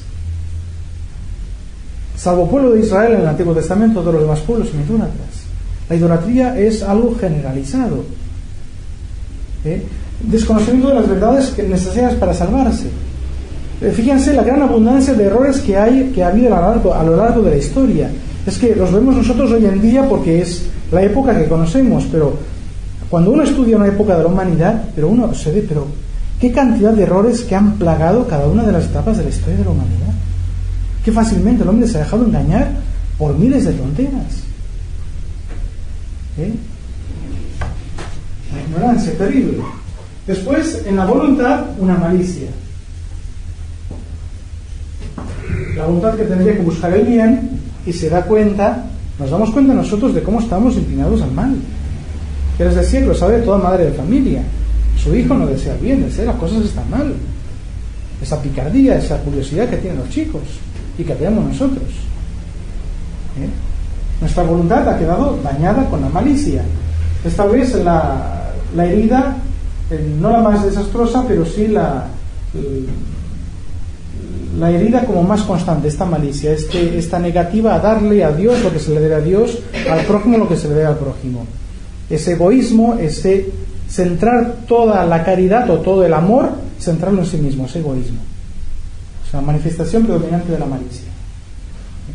Uno se pone como el centro de todo. El concupiscible va a tener la concupiscencia, que a su vez tiene las tres, de los ojos, de la carne, de la soberbia de la vida. Es la herida más sentida. No es la más importante, la más dañina, que es la ignorancia, pero la concupiscencia es la más sentida. Nos sentimos continuamente inclinados a pegarnos a los bienes del confort, de los placeres, de la impureza, a los bienes de posesión, de riquezas, y a la soberbia, a la ambición, al dominar, al ser el centro de todo. Concupiscencia. Y eso es una constante en la historia de la humanidad. Y el apetito irascible, que tendría que ser valiente, cobardía, la debilidad. Somos cobardes para cualquier esfuerzo, para cualquier sacrificio. Fíjense que la ignorancia destruye la prudencia que estaba en la inteligencia, La malicia destruye la justicia, la concupiscencia destruye la templanza y la cobardía destruye la fortaleza. Esas 4 virtudes cardinales residían en estas 4 facultades. El pecado original las quita al dejar esas heridas. O sea, son esas 4 virtudes las que volverán a restablecer orden en las facultades heridas en cuanto es posible en esta vida. Hay que trabajar para quedar libres de la ignorancia, nos hemos de formar, hemos de meditar, estudiar las verdades eternas y las verdades de orden natural, con qué facilidad olvidamos.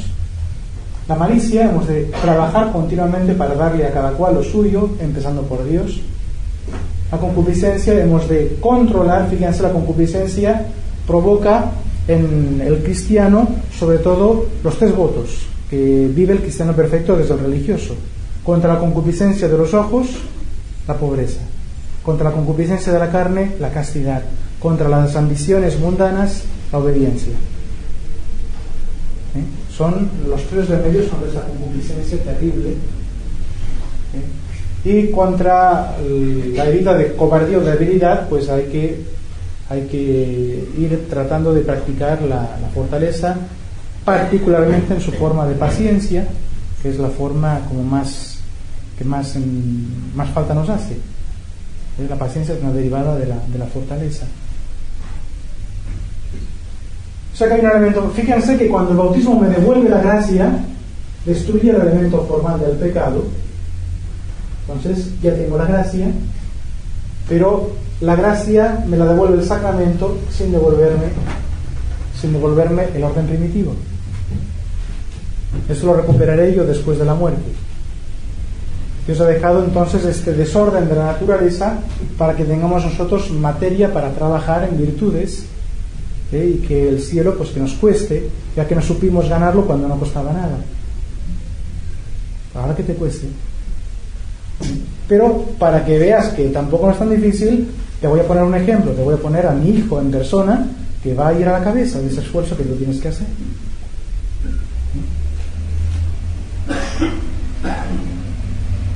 O sea, y este pecado original entonces va a pasar lo mismo que con la justicia. Diríamos, este pecado original se va a transmitir por la generación de padres a hijos, y es un pecado de naturaleza, un pecado de que adolecen todos los que reciben la naturaleza humana.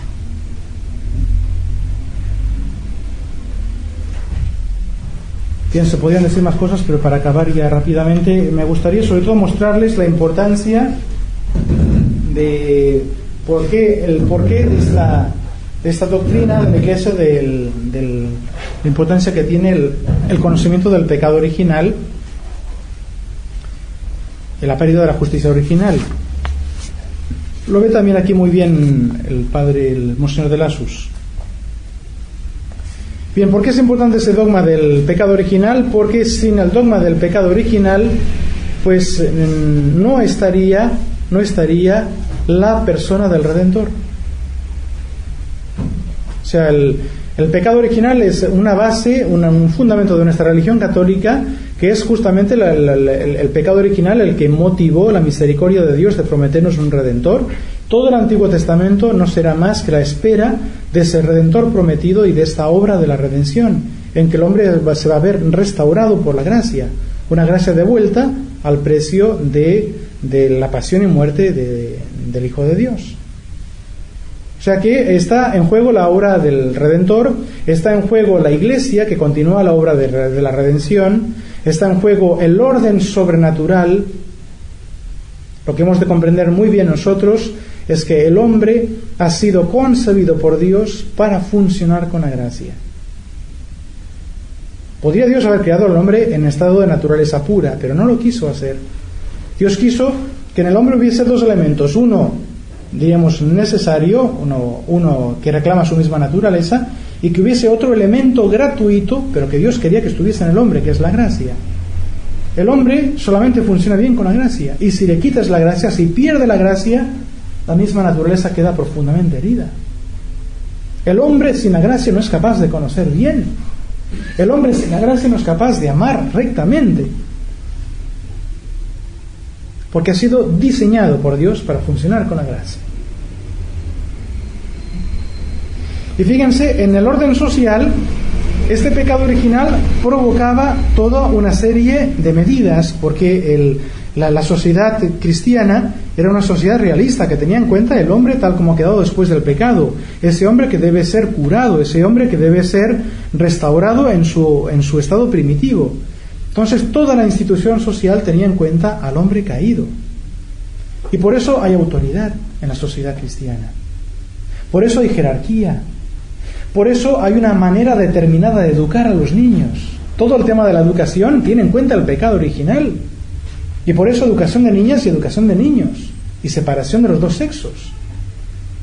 Está, pues toda la estructura de la sociedad tenía en cuenta las leyes de la Iglesia. ¿Por qué? Porque yo como rey, yo como gobernante, tengo súbditos que están enfermos. Tengo que buscarle el médico de las almas. ¿Cuál es ese médico? El sacerdote, los sacramentos, la Iglesia. Bueno, entonces la sociedad tiene en cuenta la Iglesia, la ley de la Iglesia, la ley de Dios. La sociedad adora la persona del Redentor. Toda la sociedad tenía en cuenta que el hombre era un hombre caído, y entonces dejaba entrada a todos los remedios que Dios ha establecido: los sacramentos, la Iglesia, el Redentor, la gracia.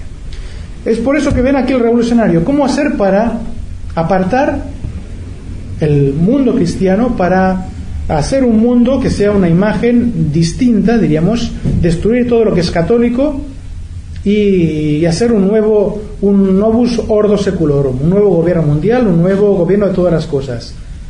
Pues va muy bien. Vamos a eliminar de la sociedad todo el orden de la gracia.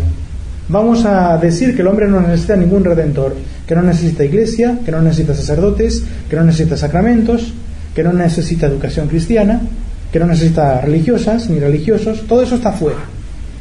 ¿Cómo hacemos para echar todas esas cosas fuera? Vamos a negar el pecado original. Vamos a negar el pecado original y vamos a decir que el hombre es bueno por naturaleza, que todo eso no le hace falta, que todo eso no le hace falta. ¿Y es lo que ha hecho la revolución? Declarar contra toda evidencia la Inmaculada Concepción del hombre, ese mundo que niega la Inmaculada Concepción de la Virgen.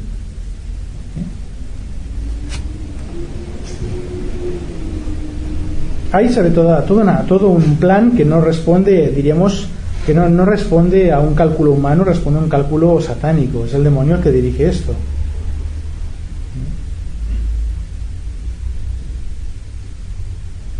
Lo explicaba por aquí bastante bien.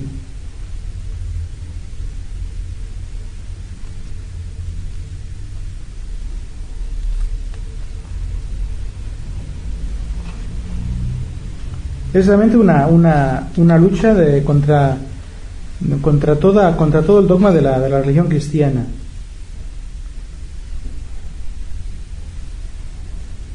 Dice: los falsos dogmas del mundo moderno son la libertad, la igualdad, la soberanía del pueblo, la ilegitimidad de la propiedad. ¿Cómo se derivan de la afirmación de la bondad nativa del hombre? Es muy fácil verlo. Si el hombre es bueno, si nada lo vicia, si es originalmente perfecto, debe ser libre. Si la naturaleza humana es lo que debe ser, debe poder obedecer a su ley como todos los demás seres, seguir todos sus instintos, desplegar todas sus energías. Contrariarla, imponerle obstáculos, es un crimen. La autoridad que está constituida para poner límites a la libertad es totalmente ilegítima y mala. Sus códigos, sus magistrados, sus verdugos no sirven más que a impedir lo que debe ser considerado como el bien, porque para todo ser el bien está en lo que deriva de la obediencia a las leyes de la naturaleza propia a cada uno. Entonces sigue tus pasiones, porque tus pasiones se derivan de la naturaleza, que es buena. Y ahí entendemos cómo se puede cometer esta aberración de declarar la homosexualidad como una ley, como si tuviera derechos. Si los hombres son todos buenos, deben ser socialmente iguales. La desigualdad de las condiciones es la suprema injusticia, fuente y principio de todas las demás. Si son buenos, inútil gobernarlos. El poder es una ilusión tan malhechora como ilegítima. El pueblo puede y debe gobernarse a sí mismo. Él debe ser su propio soberano. Y finalmente, si los hombres son socialmente iguales, todos tienen los mismos títulos a gozar de los bienes de este mundo Toda propiedad es un robo hecho a la comunidad.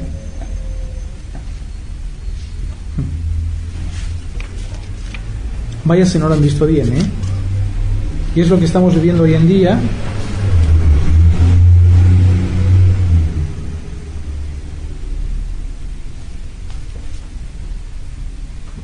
Y no sé, es decir que si uno no acepta el pecado original, todo el mundo cristiano, todo el mundo de la gracia, sobra, está de más.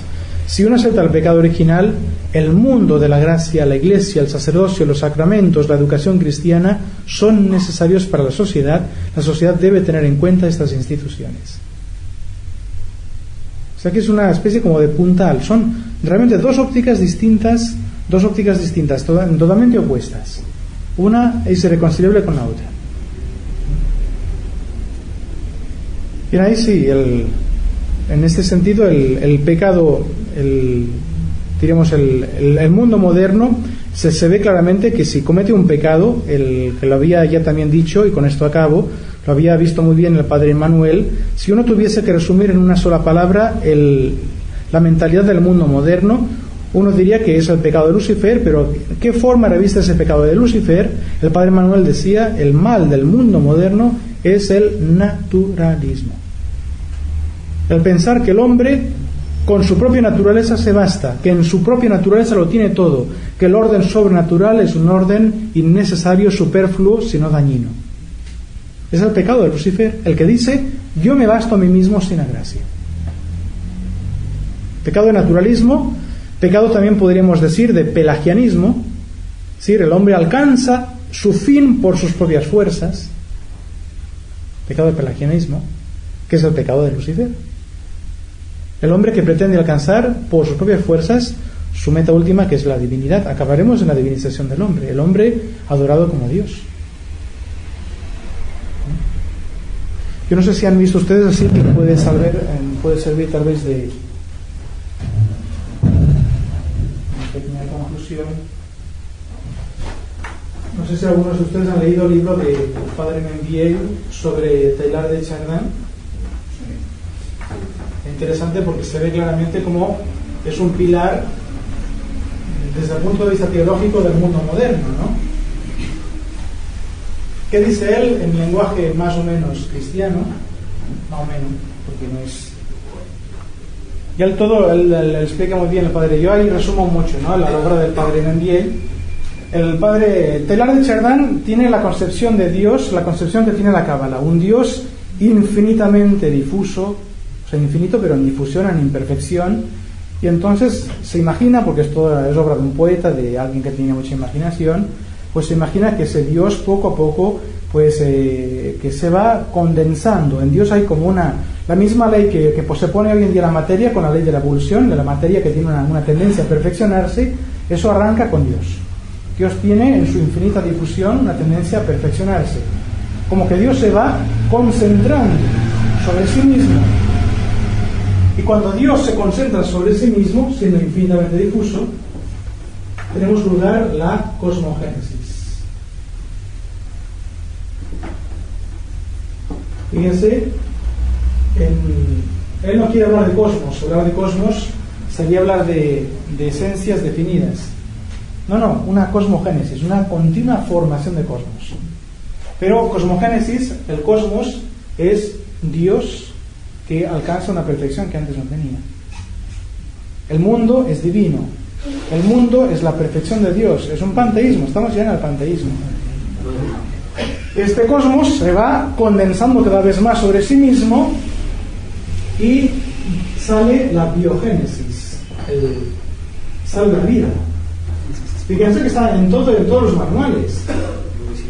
Claro, salen todos los manuales que de ese caldo primordial, que eran todo elemento, poco a poco el calor, las condiciones, sale las primeras seres celulares, y después empiezan, para Dios, realmente la biogénesis, sale la vida como una perfección de Dios. La biogénesis se sigue condensando y sale la noogénesis, el pensamiento. O sea, ahí tiene lugar cuando del mono ya pasamos al hombre. Estamos en presencia de la neogénesis, el nacimiento del pensamiento. Y la última etapa que falta, dice Teilhard de Chardin, es la cristogénesis.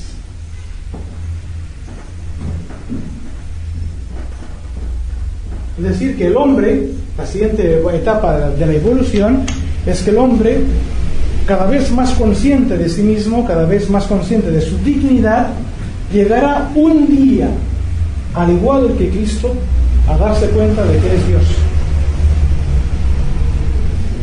Y ahí la humanidad habrá llegado al punto supremo que puede llegar, y que Teilhard de Chardin da el nombre del punto omega, el Cristo cósmico. El Cristo cósmico no es nuestro Señor Jesucristo, es la humanidad consciente en todos sus miembros de que es Dios.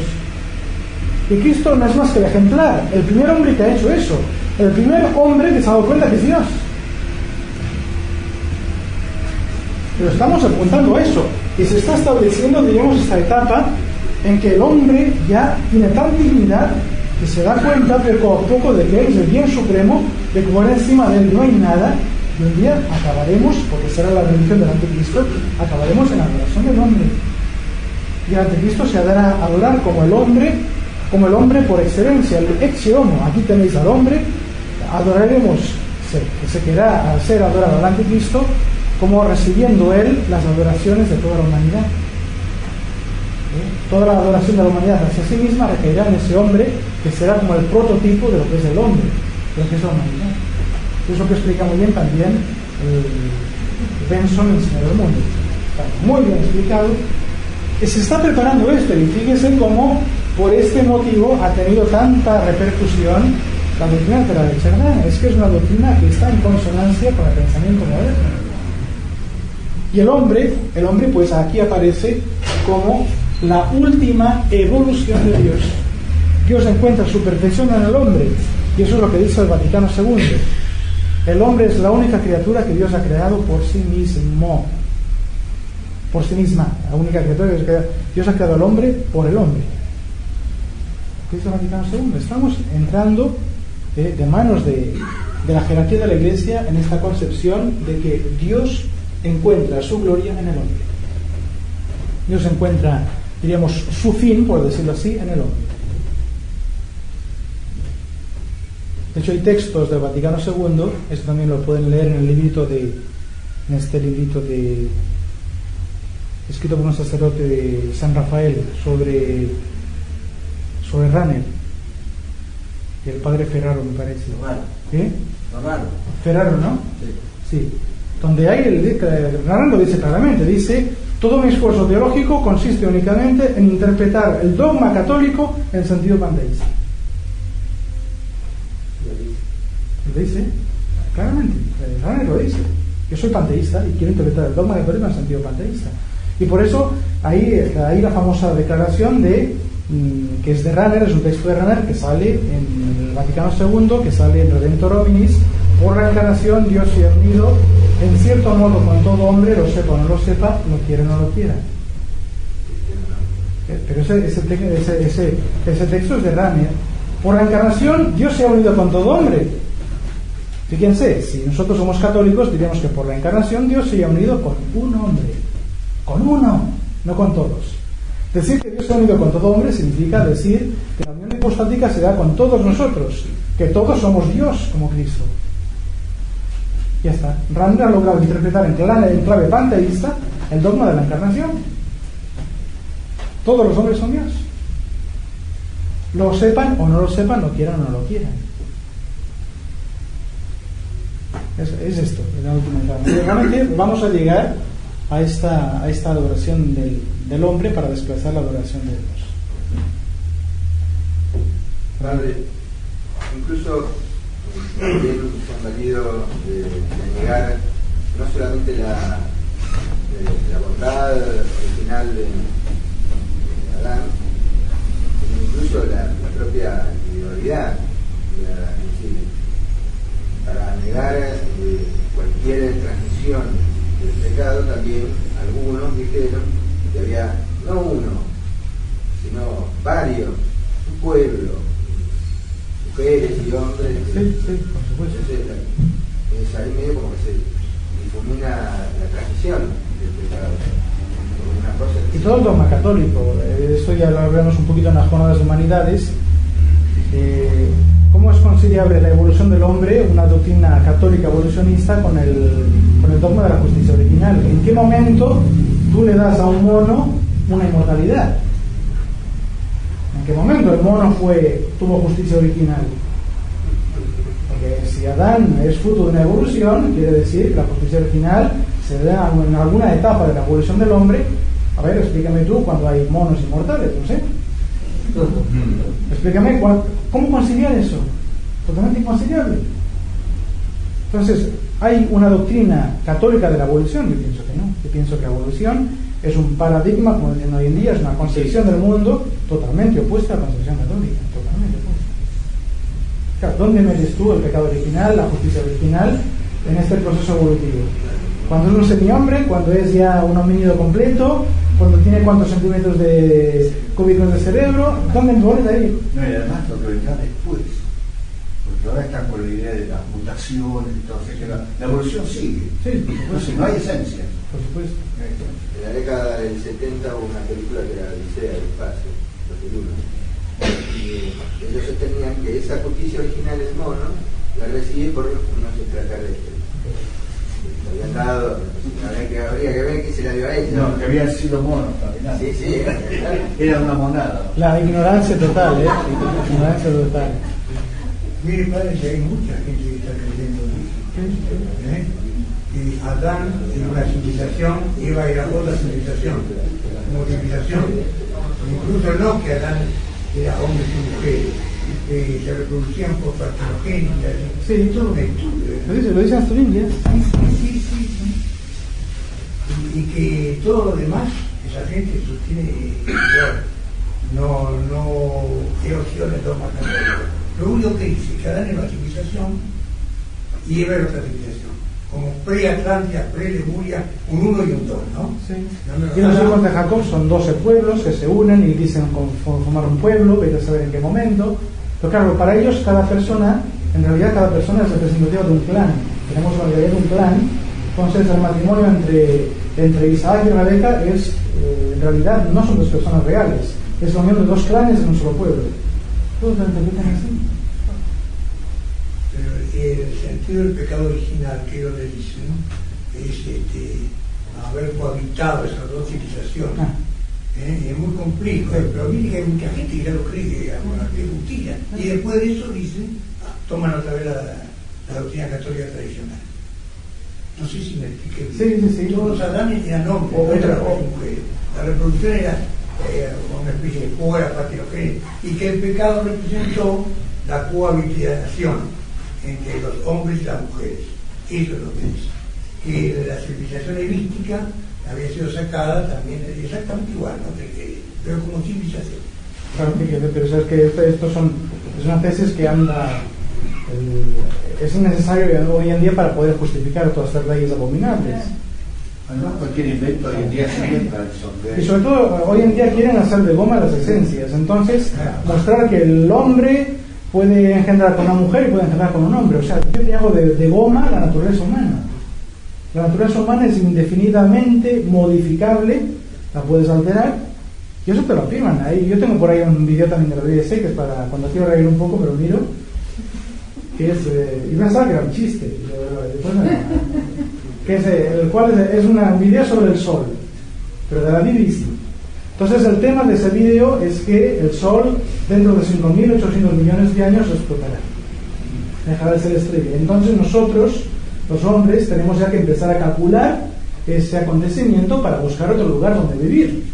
Entonces, claro, vamos a buscar vamos a ver cómo mudarnos a Marte.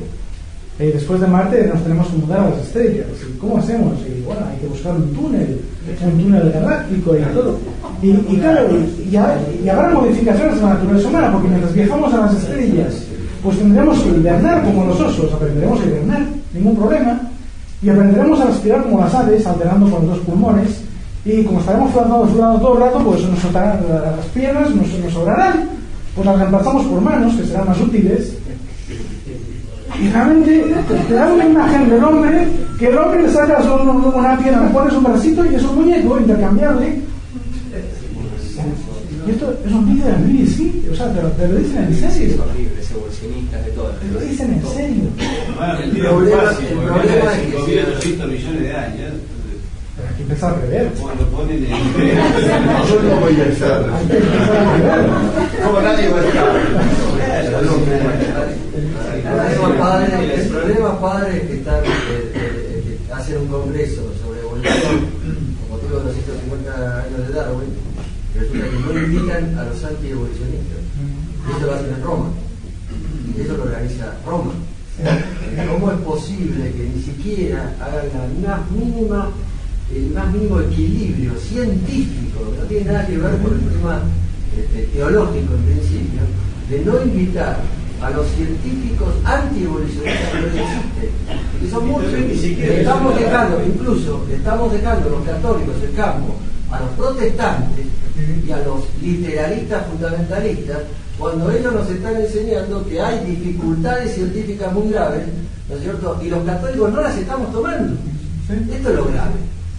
Esto es lo que realmente lastima, porque al final resulta que nosotros somos, por no querer tener por el complejo galileo, no queremos tener ahora el tema con Darwin. Y hay que luchar eso, ese es el punto que hay que hacer. Y eso no lo están haciendo dentro de la iglesia, y lo están haciendo en las páginas web protestantes y fundamentalistas, que tienen cosas que son, me parece, podría ser disparatadas, pero hay cosas que son muy interesantes de considerar. La teoría del diseño inteligente no la tienen ni siquiera a nivel de hemoglobina, dice, no puede ser.